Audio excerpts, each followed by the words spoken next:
Hello friends, स्वागत है आपका अपने YouTube channel GS study with Sahni में। तो हम देख रहे हैं प्रैक्टिस सेट जो आगामी एग्ज़ाम के लिए खास करके बहुत महत्वपूर्ण रहने वाली हैं। 15 तारीख को जो आप लोगों का एग्ज़ाम होना है, तो क्या है कि आप लोगों ने अब जितना पढ़ लिया होगा सारा इनफ है। अब आपको ये करना है कि अपनी प्रैक्टिस सेट देखने हैं और जितना भी आप लोगों ने पढ़ा है उसी को रिवीजन करना है, क्योंकि अगर कुछ नया पढ़ेंगे तो क्या होगा कि उससे कन्फ्यूजन हो जाएगा एग्ज़ाम में। तो जो ये प्रैक्टिस सेट हैं ये आप लोगों के लिए काफ़ी महत्वपूर्ण रहने वाले हैं आगामी एग्ज़ाम के लिए। तो जितने भी हम लोगों ने अभी तक प्रैक्टिस सेट करा दिए हैं उन सभी को आप एक एक नज़र देख लीजिएगा, क्योंकि क्या होता है कि बहुत से बार आप लोगों को देखते होंगे कि जो क्वेश्चन होते हैं वो रिपीटेड होते रहते हैं। ठीक हो गया? तो इससे इन प्रैक्टिस सेटों से मान के चलें कम से कम कुछ भी नहीं तो 10 से 15 क्वेश्चन आप लोगों को रिपीटेड देखने को मिलेंगे ही मिलेंगे। तो आप लोग इनको मिस मत करिएगा, इनको ज़रूर देखिएगा। और अगर आप लोग अभी तक हमारे चैनल पे नए हैं या आप लोगों ने अभी तक हमारे चैनल को सब्सक्राइब नहीं किया है तो चैनल को सब्सक्राइब जरूर कीजिएगा और साथ में बेल आइकन को भी जरूर प्रेस कीजिएगा, ताकि प्रत्येक वीडियोज़ की नोटिफिकेशन आप लोगों तक आसानी से पहुंच सके और हमारे चैनल के ही माध्यम से आपको जितनी भी नई विज्ञप्तियाँ निकलती हैं, जितनी भी नई भर्तियाँ आती हैं और उनसे संबंधित महत्वपूर्ण जानकारियाँ आपको देखने को मिलती हैं। तो अगर वीडियो आप लोगों को अच्छी लगती है तो इस वीडियो को ज़्यादा से ज़्यादा लोगों तक शेयर भी ज़रूर कीजिएगा। तो शुरू करते हैं। आज का जो पहला प्रश्न रहने वाला है, इसमें कहा गया है कि JNNURM का अर्थ है। इसका जो अर्थ है वह है Jawaharlal Nehru national urban renewal mission. ठीक हो गया? JNNURM का जो फुल फॉर्म है Jawaharlal Nehru national urban renewal mission का पूरा नाम है। तो इसका जो सही अर्थ हो जाएगा ऑप्शन ए इसका सही उत्तर हो जाएगा। अब बात करते हैं JNNURM की जो स्थापना होती है या जो ये मिशन चलाया जाता है वह कब से चलाया जाता है। यह मिशन की जो शुरुआत होती है वह होती है 3 दिसंबर 2005 से इस मिशन की शुरुआत की जाती है। ठीक हो गया? JNNURM मिशन की। तो पहले क्या होता है कि इस मिशन को 7 वर्ष के लिए सिर्फ लागू किया जाता है। ठीक हो गया? जो ये मिशन होता है यह शहरी विकास मंत्रालय के द्वारा चलाया जाता है और ये जो शहरी विकास मंत्रालय के द्वारा जो चलाया जाता है यह शहरों का डेवलपमेंट हेतु क्या किया जाता है। जो शहर चिन्हित जो शहर थे उन शहरों का डेवलपमेंट यानी कि उनका विकास के लिए इस मिशन को चलाया जाता है। ठीक हो गया? तो पहले क्या होता है कि इसको 7 वर्ष के लिए चलाया जाता है 2005 से 2012 तक। उसके बाद इसकी जो अवधि है 2 वर्ष तक के लिए और बढ़ाई जाती है, यानी कि 2014 तक इसकी अवधि को बढ़ाया जाता है और उसके बाद यह जो कार्य करता है यह 2005 से लेकर के 2007 तक के लिए सिर्फ ये कार्य करता है। ठीक हो गया? इतना आप समझ गए होंगे। उसके बाद अगला प्रश्न है, राष्ट्रीय आय का आगणन कौन तैयार करता है। तो इसका जो आगणन जो तैयार करता है राष्ट्रीय आय का वह करता है केंद्रीय सांख्यिकी संगठन। इसका जो सही उत्तर हो जाएगा वह हो जाएगा ऑप्शन गो, इसका सही उत्तर हो जाएगा। अब क्या है कि ऐसे क्वेश्चन जो होते हैं जिसमें हमें वन लाइनर से रिलेटेड जो रहेंगे उसमें हम डायरेक्ट उसका आंसर देखेंगे और जिसमें हमको लगेगा कि इसमें अन्य चीज़ें भी इससे रिलेट हो रही हैं तो उसमें हम डिस्कस करेंगे, अन्यथा हम नेक्स्ट प्रश्न की ओर बढ़ते चलेंगे। क्योंकि प्रत्येक क्वेश्चन का प्रत्येक ऑप्शन अगर हम पढ़ेंगे तो उससे वीडियो क्या हो जाएगी, काफ़ी लंबी हो जाएगी और बोरिंग हो जाएगी। उसके बाद अगला प्रश्न है, कैपिटल मार्केट का अर्थ है। तो कैपिटल मार्केट का अर्थ होता है सिक्योरिटी मार्केट। ठीक हो गया? कैपिटल मार्केट का ही अर्थ होता है सिक्योरिटी मार्केट। इसका क्या होता है, अर्थ होता है। तो इसका जो सही उत्तर हो जाएगा ऑप्शन घ, इसका सही उत्तर हो जाएगा। कैपिटल मार्केट का अर्थ होता है सिक्योरिटी मार्केट। उसके बाद अगला प्रश्न है, विश्व में प्रथम महिला प्रधानमंत्री की थी, यानी कि किस देश की पहली महिला प्रधानमंत्री थी विश्व में। ठीक हो गया? यानी कि पूरे विश्व में जो पहली महिला प्रधानमंत्री बनती है वह बनती है श्रीलंका की। ऑप्शन हो जाएगा गो, इसका सही उत्तर। अब बात करते हैं जो ये प्रधानमंत्री थी वह कौन थी। इसको लिखते हम श्री माबू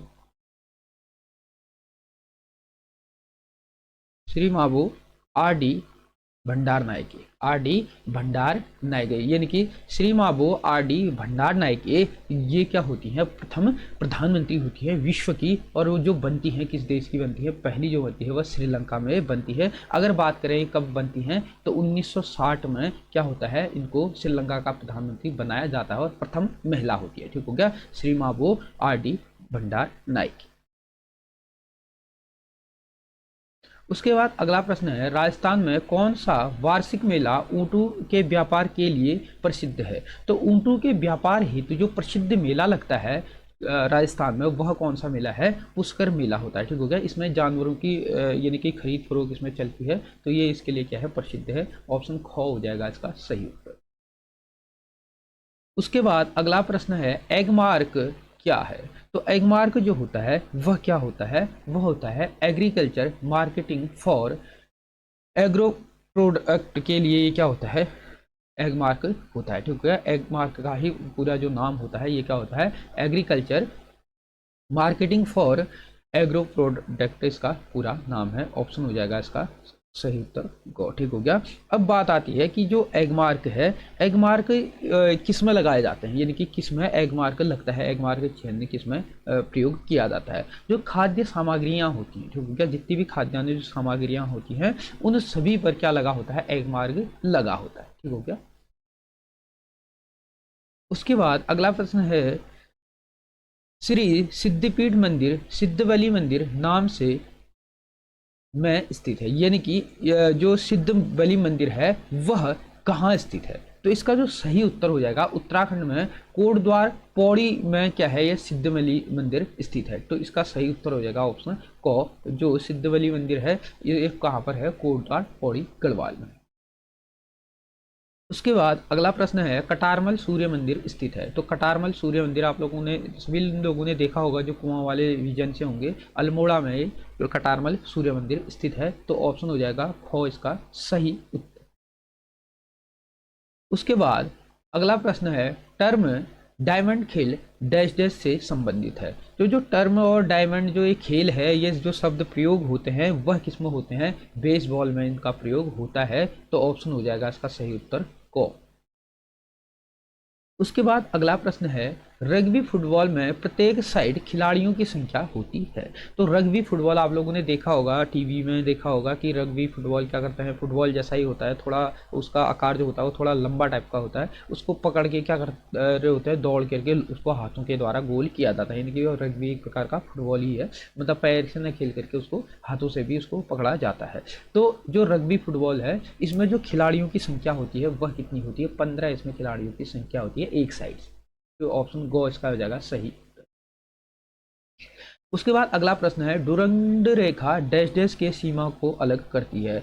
अब क्या है कि बहुत दिनों से प्रश्न आ रहे हैं, आप लोगों ने देखा होगा कि जो डुरंड रेखा है वह किन देशों के मध्य है, और उसके बाद एक प्रश्न और देखा था कि भारत पाकिस्तान के मध्य कौन सी रेखा है। तो ये सारे प्रश्न आप लोगों को मैंने करा दिए हैं। अगर आप लोगों ने नहीं देखी हो वीडियो तो देख लीजिएगा, और अगर आप लोगों ने देखी है तो कमेंट बॉक्स में बताइएगा कि भारत और पाकिस्तान के मध्य कौन सी रेखा है। और जो ये डुरंड रेखा है, यह डुरंड रेखा किसके मध्य है। पहले क्या था कि जब भारत आज़ाद नहीं हुआ था उससे पहले यह सीमा बनाई गई थी भारत और अफगानिस्तान की। लेकिन अभी के टाइम पे जब 1947 के बाद जब भारत का विभाजन हो गया था, पाकिस्तान अलग बन गया था, तो अभी के टाइम पे यह जो डुरंड रेखा सीमा है वह बनाती है पाकिस्तान और अफगानिस्तान का बॉर्डर ये बनाती है। तो ऑप्शन क हो जाएगा इसका सही उत्तर, कि डुरंड रेखा पाकिस्तान एवं अफगानिस्तान के मध्य स्थित है। उसके बाद अगला प्रश्न है, डैश डैश का भारतीय संघ में विलय सन यानी कि वर्ष 1949 में हुआ था। अब इसमें से जो 1949 में विलय हुआ था, 1 अगस्त 1949 में विलय होता है टिहरी रियासत का। तो ऑप्शन हो जाएगा इसका ख सही उत्तर। उसके बाद अगला प्रश्न है, भारत में विधि दिवस मनाया जाता है, यानी कि भारत में विधि दिवस जो मनाया जाता है वह मनाया जाता है 26 नवंबर को विधि दिवस मनाया जाता है। ऑप्शन ख हो जाएगा इसका सही। उसके बाद अगला प्रश्न है, term golden handshake dash dash से संबंधित है। तो टर्म गोल्डन जो हैंडशेक है इसका संबंध है स्वैच्छिक सेवानिवृत्त से। तो ऑप्शन हो जाएगा इसका घ सही उत्तर। स्वैच्छिक सेवानिवृत्त से संबंधित किसका है टर्म गोल्डन हैंडशेक। उसके बाद अगला प्रश्न है 18 कैरेट सोने का अर्थ है। तो 18 कैरेट जो सोना होता है उसका अर्थ होता है कि 18 भाग सोना तथा 6 भाग उसमें अन्य धातु मिले होंगे। ठीक हो गया। तो इसका मतलब है कि इसमें कितना प्रतिशत 75% क्या होगा, इसमें सोना होगा, लेकिन 25% इसमें क्या होगा, अन्य धातु होंगे। तो इसका क्या हो जाएगा, ये सही उत्तर हो जाएगा ऑप्शन।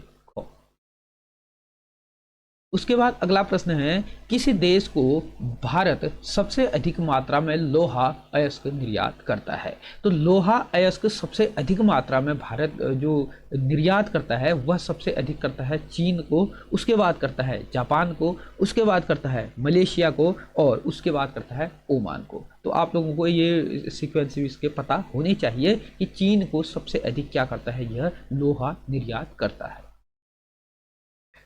उसके बाद अगला प्रश्न है किस वर्ष में स्वेज नहर को नेविगेशन के लिए खोला गया था। तो नेविगेशन के लिए स्वेज नहर को खोला गया था कब, 1869 में स्वेज नहर को नेविगेशन हेतु क्या किया गया था, खोला गया था। तो ऑप्शन हो जाएगा इसका क सही उत्तर।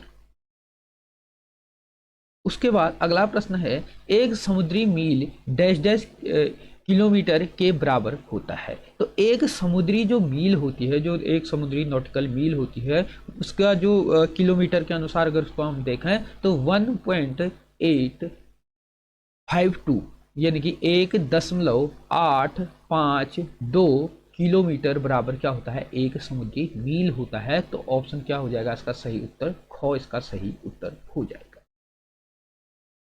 उसके बाद अगला प्रश्न है नीचे दिए गए किस राज्य में सूर्य मंदिर स्थित है। यानी कि इसमें से किस राज्य में सूर्य मंदिर स्थित है। तो आप लोगों को सभी को पता होगा उड़ीसा में है कोणार्क सूर्य मंदिर, क्या है, प्रसिद्ध सूर्य मंदिर है भारत का। तो वह कहाँ पर है कोणार्क सूर्य मंदिर, यह उड़ीसा में स्थित है। तो ऑप्शन हो जाएगा इसका ग सही। उसके बाद अगला प्रश्न है भारतीय संविधान सभा में जनगण मन अधिनायक जय हे को राष्ट्रगान के रूप में अंगीकृत किया गया था। तो राष्ट्रगीत के रूप में जो राष्ट्रगीत और राष्ट्रगान को एक ही दिन भारत में अपनाया गया था, यह अपनाया गया था 26 जनवरी 1950 से ठीक 2 दिन पहले, यानी कि 24 जनवरी 1950 को क्या किया गया था, इसको अपनाया गया था। ऑप्शन घ हो जाएगा इसका सही उत्तर। यानी कि 26 जनवरी 1950 से ठीक पहले 2 दिन पहले, यानी कि 24 जनवरी को जनगण मन को क्या किया जाता है, इसको अपनाया जाता है। उसके बाद अगला प्रश्न है निम्न में से कौन कुमाऊनी भाषा की फिल्म है। अब इसमें से जो कुमाऊनी भाषा की फिल्म है, पहली फिल्म, वह इसमें से कोई भी नहीं है। तो इसका सही उत्तर हो जाएगा ऑप्शन घ कोई नहीं। तो अगर देखें तो कुमाऊनी भाषा की इसमें जो फिल्म थी वह कौन सी थी, पहली फिल्म मेघा। ठीक हो गया, मेघा इसमें क्या थी, पहली फिल्म थी। अगर बात करें गढ़वाली भाषा की पहली फिल्म की बात करें तो जगवाल जो है वह गढ़वाली भाषा की क्या थी, पहली फिल्म थी। उसके बाद अगला प्रश्न है धुंध निम्नलिखित में से किस एक का परिमाण है। यानी कि जो धुंध है, जो धुआं है, वह परिमाण है संघनन का। ठीक होगा, संघनन का क्या है, ये परिमाण है। तो ऑप्शन हो जाएगा घ इसका सही। उसके बाद अगला प्रश्न है निम्न में से कौन सा राज्य स्पाइस गार्डन ऑफ इंडिया के नाम से जाना जाता है। तो स्पाइस गार्डन ऑफ इंडिया के नाम से जाना जाता है केरल को, क्योंकि केरल में सबसे अधिक क्या पाए जाते हैं कि मसाले जो हैं वह सबसे अधिक जो प्राप्त होते हैं वह केरल में है, इसका उपयोग किया जाता है। यानी कि इसका उगाने का कार्य सबसे अधिक जो उत्पादन होता है वह कहाँ पर होता है, केरल में होता है। इसीलिए जो वास्को डी गामा भारत आया था सबसे पहले केरल में ही आया था, और यहाँ से उसने क्या किया था, सबसे पहले मसाले अपने नाव में पूरे मसाले भर करके वह क्या करके ले करके गया था। ठीक हो गया। तो मसाले के लिए सबसे प्रसिद्ध कौन सा है, केरल राज्य। तो उसके बाद अगला प्रश्न है नीली क्रांति डैश डैश से संबंधित है। यानी कि नीली क्रांति का जो संदर्भ है, इसका जो संबंध है वह किससे है, मत्स्य पालन से इसका संबंध है। ऑप्शन क हो जाएगा इसका सही उत्तर। अगर हम बात करें उद्यान और वन विकास की तो इसका संबंध हो जाता है कि बागानी, यानी कि बागानी के अंदर कभी आते हैं उद्यान और वन विकास। बागानी और शहद, तो इसका जो संबंध है होता है वह होता है स्वर्ण क्रांति से। ठीक हो गया। अगर बात करें मुर्गा पालन यानी कि जो कुक्कुट पालन होता है, इसका संबंध अगर देखें पोल्ट्री जो फार्म होता है, इसका संबंध है रजत फार्मिंग से, यानी कि रजत क्रांति से इसका क्या है संबंध है। उसके बाद अगला प्रश्न है निम्न में से कौन सा एक संवैधानिक बॉडी नहीं है। तो इसमें से संवैधानिक जो बॉडी है वह नहीं है कौन सी, योजना आयोग ये संवैधानिक बॉडी नहीं है। और योजना आयोग अभी के टाइम में किस नाम से काम करती है, नीति आयोग के नाम से करती है। योजना आयोग को नीति आयोग का दर्जा जो प्राप्त हुआ था वह 2015 के बाद इसको योजना आयोग का नाम बदल करके नीति आयोग कर दिया गया था। उसके बाद अगला प्रश्न है भारत में सबसे पुराना उच्च न्यायालय है। तो भारत में जो सबसे पुराना उच्च न्यायालय है वह कौन सा है, कलकत्ता उच्च न्यायालय भारत का सबसे क्या है पुराना उच्च न्यायालय है। तो ऑप्शन घ हो जाएगा इसका क्या सही।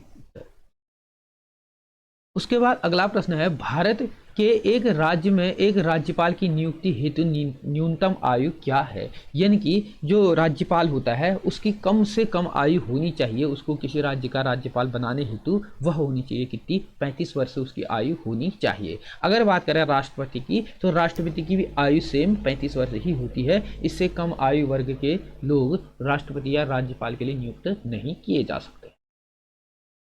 उसके बाद अगला प्रश्न है लौंग को एक मसाले की तरह उपयोग होती है, यानी कि तरह उपयोग होती है तो पौधे के कौन से भाग के द्वारा प्राप्त किया। यानी कि जो लौंग होता है, ठीक हो गया, जो मसाले के रूप में प्रयोग किया जाता है लौंग का, वह लौंग क्या है कि पौधे के किस भाग से उसे प्राप्त किया जाता है। तो लौंग को फूल की कली से इसको क्या किया जाता है, प्राप्त किया जाता है। तो ऑप्शन हो जाएगा घ इसका सही। उसके बाद अगला प्रश्न है प्रकाश वर्ष डैश डैश का मात्रक है। कल या परसों के क्वेश्चन में भी हमने ये देखा था, जो प्रकाश वर्ष होता है यह मात्रक होता है किसका, दूरी का। ठीक हो गया, दूरी का मात्रक होता है प्रकाश वर्ष। ऑप्शन गो हो जाएगा इसका क्या सही। उसके बाद अगला प्रश्न है वर्षा की बूंदों का आकार डैश डैश के कारण गोलाकार होता है। तो जो वर्षा की बूंदें होती हैं उनका आकार जो गोलाकार होने का जो कारण होता है वह होता है पृष्ठ तनाव के कारण उसका जो आकार होता है वह क्या हो जाता है, गोलाकार उसका हो जाता है। तो ऑप्शन हो जाएगा इसका क सही उत्तर। उसके बाद अगला प्रश्न है गंगा राष्ट्रीय नदी घोषित की गई। यानी कि जो गंगा नदी है इसको राष्ट्रीय नदी घोषित किया गया है 9 नवंबर 2008 को इसको क्या किया गया था, राष्ट्रीय नदी घोषित किया गया था। ऑप्शन ग हो जाएगा इसका क्या सही उत्तर। उसके बाद है अगला प्रश्न उत्तराखंड में सर्वाधिक विकास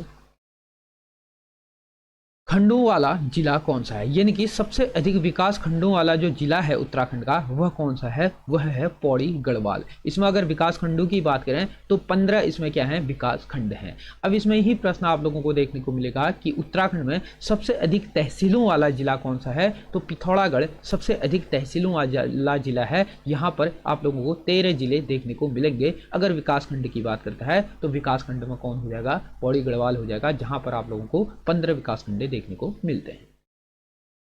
उसके बाद है अगला प्रश्न गोबर गैस का मुख्य अवयव डैश डैश होता है। तो गोबर गैस का जो मुख्य अवयव होता है वह क्या होता है, मीथेन होता है। तो ऑप्शन क हो जाएगा इसका सही उत्तर। कल परसों के भी हमने इसको क्वेश्चन पेपर में इसको हमने देखा था। उसके बाद अगला प्रश्न है मानव शरीर में सबसे बड़ा ग्रंथि कौन सा है। यानी कि जो सबसे बड़ी ग्रंथि होती है मानव शरीर में वह कौन सी होती है, वह यकृत क्या होती है, सबसे बड़ी ग्रंथि होती है मानव शरीर की। उसके बाद अगला प्रश्न है एयर कंडीशनर का आविष्कार डैश डैश ने किया था। यानी कि जो एयर कंडीशनर होता है उसका जो आविष्कार किया था वह किया था बिल्स कैरियर के द्वारा। ऑप्शन गो इसका क्या हो जाएगा, सही उत्तर हो जाएगा। बिल्स कैरियर के द्वारा एयर कंडीशनर का क्या किया गया था, आविष्कार किया गया था। उसके बाद अगला प्रश्न है उत्तराखंड में राष्ट्रपति शासन कब लगाया गया था। तो ये क्वेश्चन मैंने कई बार बता चुका हूं, आप लोगों ने शायद ही अब इसको क्या कर दिया होगा, रट चुके होंगे। ठीक हो गया। तो ये जो लगा था यह लगा था कब से, यह लगा था 27 मार्च से 11 मई तक यह लगाया था 2016 में। ऑप्शन गो इसका क्या हो जाएगा, सही उत्तर हो जाएगा। और देश का ये सबसे छोटा राष्ट्रपति शासन लगा हुआ था और यह लगा था कितना, 46 दिन का यह राष्ट्रपति शासन लगा था। उसके बाद अगला प्रश्न है उत्तराखंड में प्रथम बार खेल रत्न पुरस्कार किसे प्राप्त किया। यानी कि किसे सबसे पहली बार खेल रत्न जो पुरस्कार है वह सबसे पहले प्राप्त जो हुआ उत्तराखंड में, वह किसको हुआ? जसपाल राणा को सबसे पहला खेल रत्न पुरस्कार दिया गया उत्तराखंड में। तो ऑप्शन ख हो जाएगा इसका सही।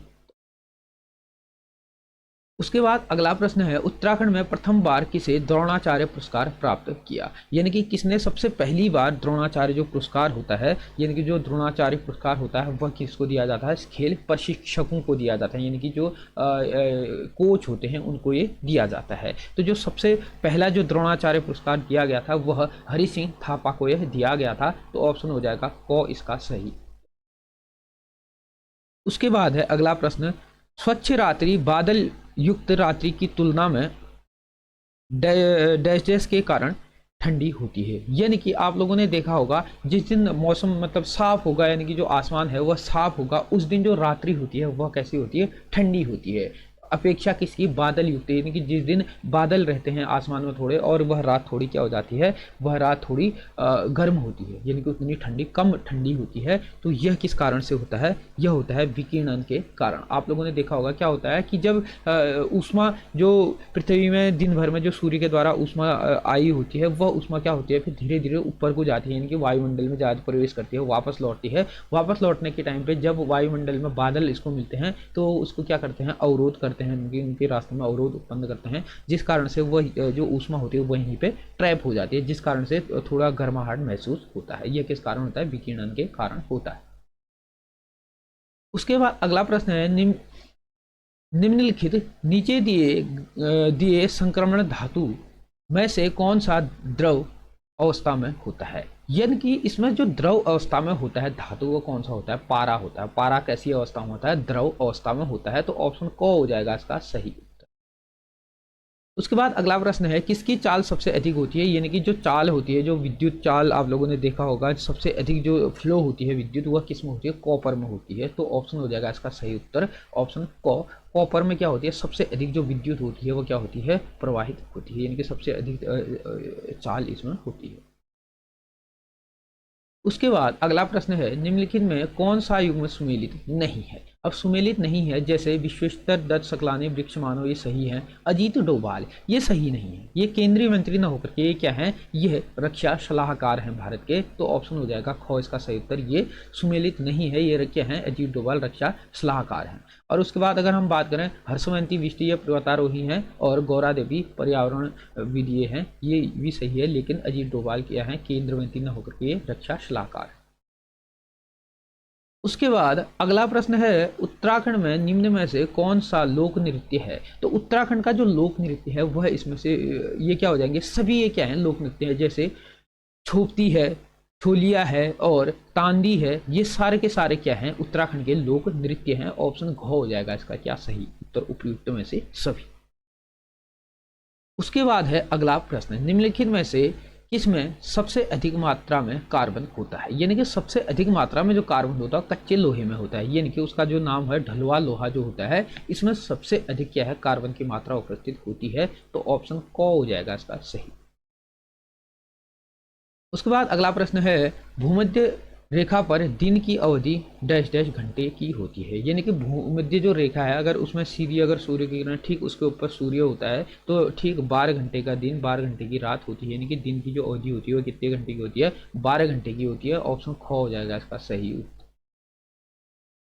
उसके बाद है अगला प्रश्न है, वन कानून से संबंधित है। तो वन कानून से जो संबंधित है वो कौन सा है? तिलाड़ी कांड जो है यह वन कानून से संबंधित है। ऑप्शन क हो जाएगा इसका सही उत्तर। वन कानून से संबंधित हो जाएगा तिलाड़ी कांड। अगर बात करें तिलाड़ी कांड कब हुआ था उत्तराखंड में, तो 30 मई 1930 को क्या होता है? तिलाड़ी कांड होता है। और ये किससे होता है? वन कानून से इसका संबंध होता है। उसके बाद अगला प्रश्न है, नेहरू पर्वतारोहण संस्थान की स्थापना कब हुई थी? तो नेहरू पर्वतारोहण संस्थान की जो स्थापना होती है वह होती है 1965 में। अगर बात करें नेहरू पर्वतारोहण संस्थान कहाँ पर स्थित है, तो यह कहाँ पर है? उत्तरकाशी में स्थित है। और इसकी स्थापना की अगर बात करें 1965 में इसकी क्या होती है? स्थापना होती है। उसके बाद अगला प्रश्न है, कैरम बोर्ड में खेल शुरू करने से पहले रानी गोट को हटाकर कुल कितनी गोट गोटों को केंद्र में व्यवस्थित किया जाता है। यानी कि रानी गोट आप लोगों ने देखा होगा, जिसको क्वीन कहते हैं, यानी कि रेड कलर की होती है, जो जिसको बीच में रखा जाता है, ठीक उसके अन्य चारों ओर फिर अन्य गोटों को रखा जाता है। तो अगर बात करें तो इसमें सफ़ेद और काली गोट होती हैं। तो सब एक लाल गोट होती है जिसको रानी गोट कहते हैं, उसके अलावा सफ़ेद और काली गोट होती है। उनकी संख्या कितनी होती है? 9 होती है, ठीक हो गया। यानी कि 9 एक की संख्या होती है, काली की 9 सफ़ेद की होती है। तो अब इसमें सिर्फ 9 ही दिया है, लेकिन इसमें कह रहा है कि कुल कितने रखे जाते हैं बीच में। तो कुल तो रखे जाते हैं 9 दूना 18, 9 सफ़ेद 9 काले 18 रखे जाते हैं। तो इसमें सही उत्तर क्या हो जाएगा? इनमें से कोई नहीं, क्योंकि इसके अलावा बीच में रखे जाते हैं 18।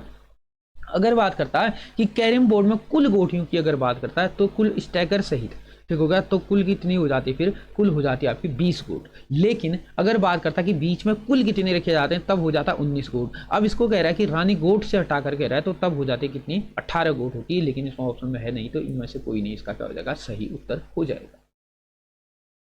उसके बाद अगला प्रश्न है, उत्तराखंड में श्री यंत्र टापू स्थित है। तो उत्तराखंड में जो श्री यंत्र टापू है वह श्रीनगर गढ़वाल में क्या है? स्थित है। ऑप्शन ख हो जाएगा क्या क्या सही। उसके बाद अगला प्रश्न है, सुमन स्मृति ग्रंथ किताब किसके द्वारा लिखी गई? तो सुमन स्मृति ग्रंथ जो किताब है, इसका जो लेखन का कार्य किया है, जो इसके लेखक है वह कौन है? भक्त दर्शन के द्वारा यह किताब लिखी गई है। तो ऑप्शन क हो जाएगा इसका सही। उसके बाद है अगला प्रश्न, प्रथम भारतीय जिसने 7 महत्वपूर्ण समुद्रों को तैरकर पार किया था वह कौन थे? तो ऐसे भारतीय जिन्होंने 7 महत्वपूर्ण जो समुद्र हैं उनको पार किया था तैर करके, वह हैं बुला चौधरी। ऑप्शन हो जाएगा क इसका सही उत्तर। बुला चौधरी के द्वारा महत्वपूर्ण समुद्रों 7 समुद्रों को तैर कर पार किया गया।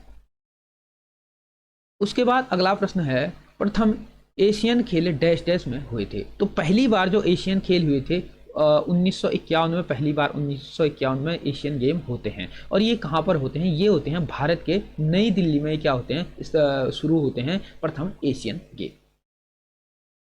उसके बाद अगला प्रश्न है, मुल्कराज आनंद पुस्तक डैश डैश के लेखक हैं। यानी कि मुल्कराज आनंद पुस्तक के जो लेखक है वो कौन है? कुली हैं। तो ऑप्शन हो जाएगा इसका सही उत्तर ख।